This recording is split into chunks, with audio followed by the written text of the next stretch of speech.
ناظرین، جیسے میں نے آپ کو صبح بتایا تھا کہ قومی سلامتی کمیٹی کا اجلاس ہو رہا ہے، تو قومی سلامتی کمیٹی کا اجلاس ہو چکا ہے۔ اہم ترین فیصلہ جو ہے وہ کر لیا گیا ہے۔ پاکستان نے واضح کیا ہے کہ امن چاہتے ہیں لیکن عزت و وقار کے ساتھ۔ اس کے ساتھ ساتھ بین الاقوامی دنیا کو بھی بتا دیا گیا ہے کہ پہلے ہم نے صرف اور صرف رد عمل دیا ہے، اب ہم جوابی کارروائی کریں گے، اور جوابی کارروائی کے لیے جگہ بھی ہم پسند کریں گے، اور اس کے ساتھ ساتھ جو حملہ ہے وہ بھی ہم کریں گے، جگہ کا تعین بھی ہم کریں گے، اور بھارت اب جو ہے اسے پتہ چلے گا کہ اس نے کس قوم کو للکارا ہے، اور مکمل اختیار جو ہے وہ مسلح افواج کو دے دیا ہے۔ پاک فضائیہ نے ایک مرتبہ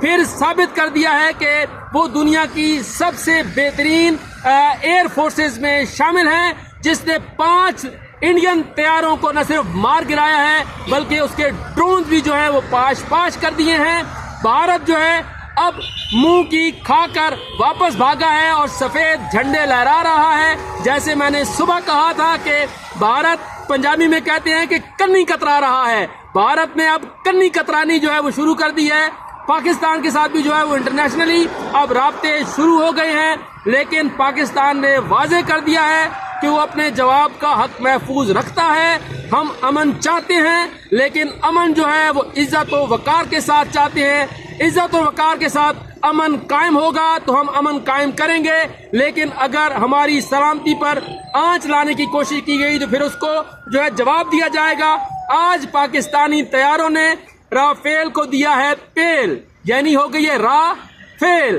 اور اس کے ساتھ ساتھ پاکستان نے مک کی نکال دی ہے مک، اور اب جو ہے پاکستان ایک اور جواب جو ہے اسے دینے جا رہا ہے بھارت کو، اور اس پر واضح کر رہا ہے کہ اب ہوش کے ناخن لو، اور اگر ہوش کے ناخن نہ لیے تو پاکستان نہ صرف اپنے دفاع کا حق محفوظ رکھتا ہے بلکہ تمہیں منہ توڑ چپیڑ مارے گا، اور اب پہلے کی طرح صرف چائے نہیں پلائی جائے گی بلکہ ساتھ بسکٹ بھی کھلائے جائیں گے۔